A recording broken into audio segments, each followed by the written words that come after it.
ومن سيئات أعمالنا من يهده الله فلا مضل له ومن يضلله فلا هادي له ونشهد أن لا إله إلا الله وحده لا شريك له ونشهد أن سيدنا ومولانا محمدا عبده ورسوله أما بعد فأعوذ بالله من الشيطان الرجيم بسم الله الرحمن الرحيم وإذ يرفع إبراهيم القواعد من البيت وإسماعيل ربنا تقبل منا إنك أنت السميع العليم صدق الله العظيم.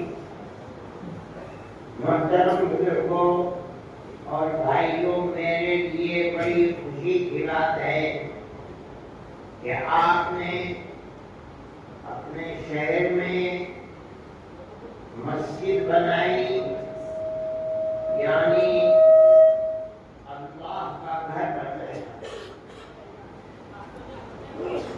اور آج اس مسجد کا افتتاح ہے. آپ نے اس مبارک موقع پر مجھے یاد کیا اور میں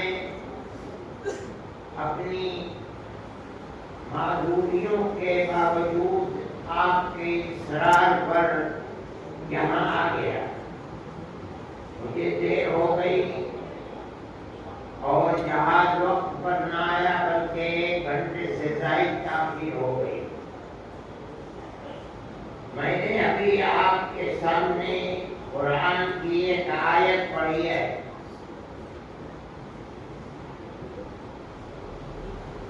آپ نے سنا ہوگا کہ اللہ نے حضرت ابراہیم علیہ نبینا وعلیہ الصلاۃ والتسلیم کو حکم دیا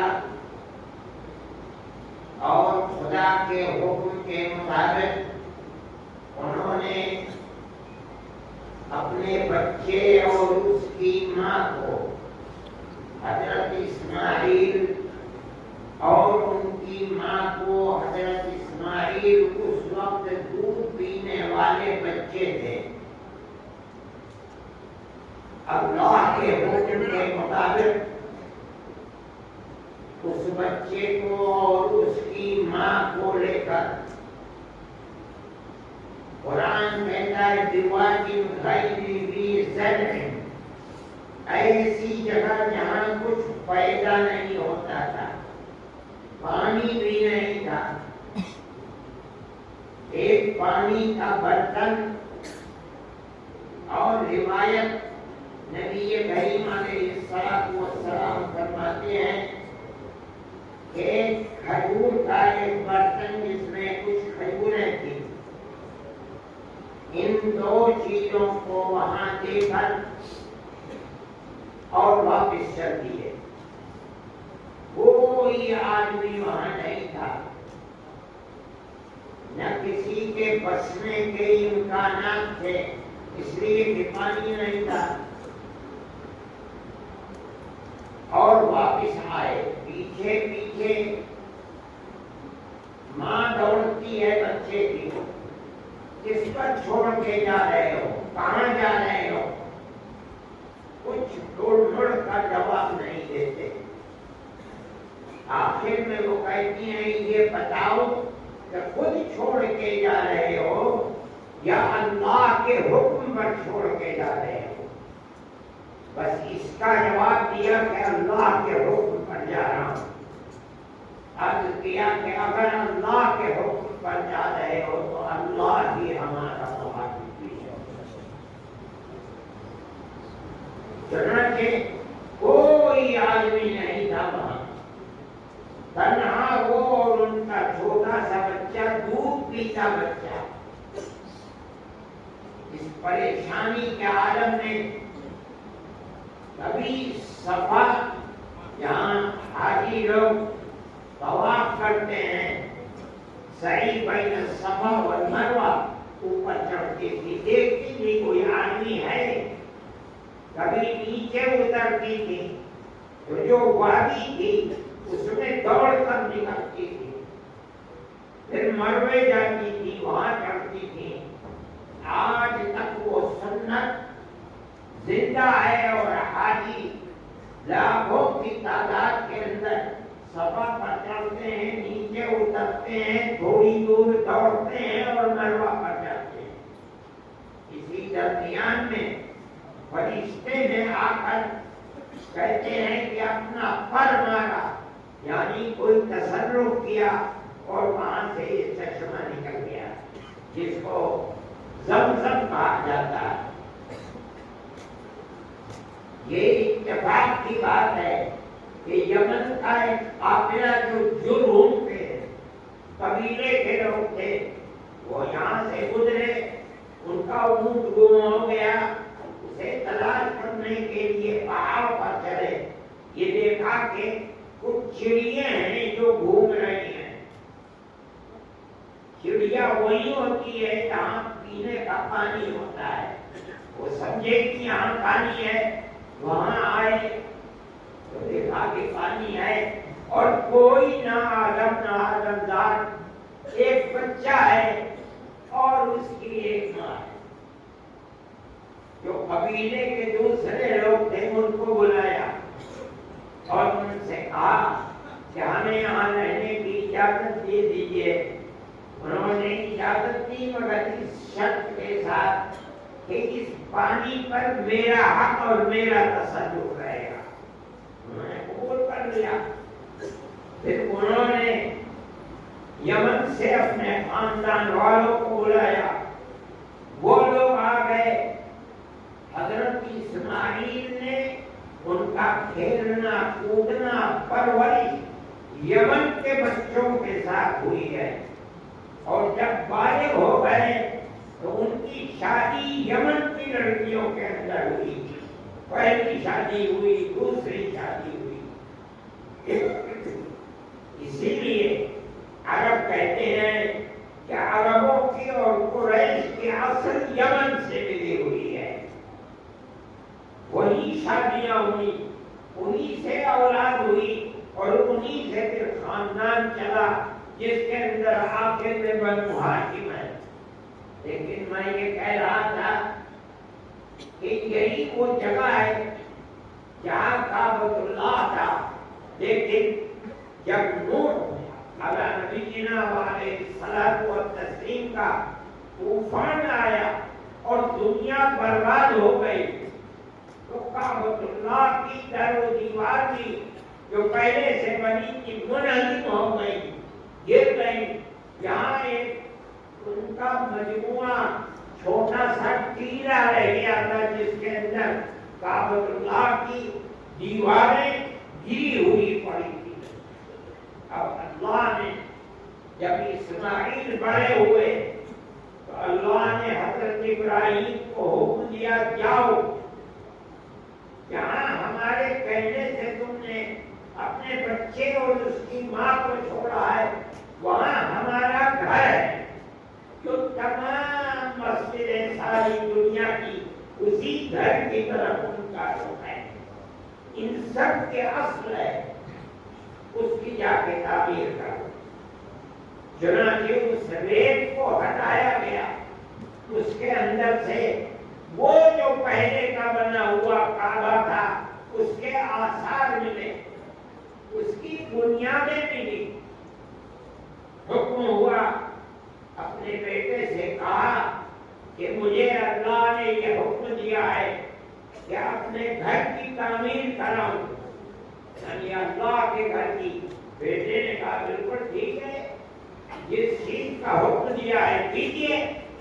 صاف کیا، قرآن اسی کو کہتا ہے وَإِذْ يَرْفَعُ إِبْرَاهِيمُ الْقَوَاعِدَ، جب حضرت ابراہیم اور حضرت اسماعیل کعبۃ اللہ کی بنیادوں کو اٹھا رہے تھے۔ محدثین فرماتے ہیں کہ اس سے یہ پتہ چلا کہ بنیادیں موجود تھیں، انہی بنیادوں پر دیواروں کو اٹھایا۔ حضرت ابراہیم نے بنیادوں کو نہیں چھوڑا نہیں رکھا. قرآن کہتا ہے ان بنیادوں پر دیواروں کو اٹھا رہے تھے، باپ بھی اور بیٹا بھی. اور کیا کہہ رہے تھے؟ کہتے جاتے تھے ربنا تقبل منا، اے اللہ اپنے گھر کی تعمیر کو ہم سے قبول فرما لیجیے. اللہ کے گھر کی تعمیر ہے، اللہ کے حکم سے ہے، ویسے قبول نہیں ہوگی. لیکن اللہ کے نیک بندے، اللہ کے اولیاء، ان کی فطرت اور طبیعت یہ ہے کہ وہ کام کرتے ہیں، اللہ کے حکم سے کرتے ہیں، اس کی عبادت کرتے ہیں، مگر انہیں یہ ڈر لگا رہتا ہے خدا جانے قبول ہوگی یا قبول نہیں. ہماری عبادت سے اللہ کا حق ادا ہو جائے کچھ نہیں ہے. یہ اللہ کے نیک بندوں کی خصوصیت ہے. نماز پڑھتے ہیں، قرآن پڑھتے ہیں، روزہ رکھتے ہیں، صدقہ کرتے ہیں، حج کرتے ہیں، اور دل کانپتا رہتا ہے، ڈرتا رہتا ہے، لرزتا رہتا ہے خدا جانے قبول ہوگی نہیں. یہ سمجھتے ہیں کہ ہمارا عمل اللہ کے احسانات، اس کی عنایتیں، ہمارا عمل اس کا مقابلہ نہیں کر سکتا، اس لیے ہم کر رہے ہیں. لیکن جیسا عمل ہونا چاہیے ایسا عمل، ہم گناہگار ہیں، بندے ہیں، اللہ کے بنائے ہوئے ہیں. ہمارا عمل اللہ کے احسان اور نوازشات کا بدلہ نہیں ہو سکتا. یہ ان کی خاص صفت ہے. قرآن کے اندر الذین یؤتون ما آتوا وقلوبهم وجلة انہم الی ربہم راجعون. اللہ کے خاص بندے وہ ہیں کہ جو عمل کرتے ہیں بہتر سے بہتر، لیکن ان کے دل جلتے رہتے ہیں، لرزتے رہتے ہیں خدا جانے یہ مقبول ہوگا یا نہیں. ہمارا یہ عمل اللہ کی عنایت کا بدلہ نہیں ہو سکتا. وہ قبول فرمانے تو ان کا کرم ہے، عنایت ہے. آپ حضرات نے مسجد بنائی، در حقیقت اس کا رخ وہی ہے جو آج سے خدا جانے کتنے ہزار سال پہلے حضرت ابراہیم اور حضرت اسماعیل نے جس اللہ کے گھر کی بنیاد کے اوپر دیواروں کو اٹھایا تھا. اس کے اندر بھی ہر آدمی جس نے حصہ لیا ہے یہ دعا کرنی چاہیے ربنا تقبل منا، اے اللہ ہماری خدمت کو قبول کرنا. ہمارا عمل در حقیقت ہم اس لائق نہیں ہے، آپ نے توفیق دے دی، لیکن ہم کر رہے ہیں اس عمل کو. آپ ہمارے اس عمل کو قبولیت سے نواز دیجیے. یہ بڑی خوشی کی بات ہے. مجھے آنے میں تاخیر ہوئی، میں آپ سب حضرات کا ممنون و مشکور ہوں. وہ جوان جو راستے کے اندر اس دھوپ میں کھڑے ہوئے تھے میرے استقبال کے لیے، اور موٹر سائیکلوں کے اوپر آئے، کاروں کے اوپر آئے، میں ان سب کا بھی شکریہ ادا کرتا ہوں. آپ حضرات کا بھی ممنون و مشکور ہوں کہ آپ نے عزت افزائی فرمائی اور میں آپ کے یہاں آیا. اللہ تعالی آپ کی اس مسجد جو آپ نے بنائی ہے اسے قبول فرمائے، اور وہی دعا میں آپ کے لیے کرتا ہوں ربنا تقبل منا انک انت السمیع العلیم. اللہ اس مسجد کو آباد رکھے، ملک و جوار اور اس آبادی کے لیے اللہ اس مسجد کو ایمان کی زیادتی کا سبب بنائے. اللہ تعالی جن لوگوں نے اس کو بنایا ہے اور بنانے میں حصہ لیا ہے، اللہ ان کے خدمت کو قبول فرمائے، ان کی سب کی دنیا کو بھی آباد فرمائے، آخرت کو بھی آباد سے محفوظ و معمول فرمائے اور اس بستی کے لیے اس مسجد کو بھی خیر و برکت کا سبب بنائے، ایمان اور ایمان کی مضبوطی کا سبب بنائے۔ اللہ ہم سب کی خدمت کو قبول فرمائے، ہمیں ایمان کے اوپر تثبیت اور مضبوطی عطا فرمائے، ہمیں شرور و فتن سے محفوظ و معمول فرمائے۔ اللہ تعالی ہماری دنیا کو بھی آباد فرمائے، ہماری آخرت کو بھی آباد فرمائے، ہمارے بچوں کے بھی دین و ایمان کو ثابت قدمی عطا فرمائے، ہماری آنے والی نسلوں کے بھی دین و ایمان کی حفاظت فرمائے۔ اے الہ العالمین، ہم خیرات کے آپ کی محتاج ہیں، ہمیں رزق حلال عطا فرما، اور اے پروردگار ہماری نسلوں کو بھی فقر سے، بخل سے، اور اے پروردگار ہم سے، حزن سے محفوظ و معمول فرما، کفر سے محفوظ فرما، فقر سے محفوظ فرما۔ اے اللہ اس مسجد کو بھی آباد فرما، تمام مساجد کو آباد فرما، اور تمام اہل ایمان کے لیے مساجد کو خیر و برکت اور ایمان کی حفاظت کا ذریعہ فرما۔ اے اللہ جب وقت آئے تو ایمان پر خاتمہ فرما، اور نبی کریم علیہ الصلوۃ کی شفاعت میدان محشر میں عطا فرما، اور اپنی جنت میں جگہ عطا فرما۔ صلی اللہ تعالی علی سیدنا محمد۔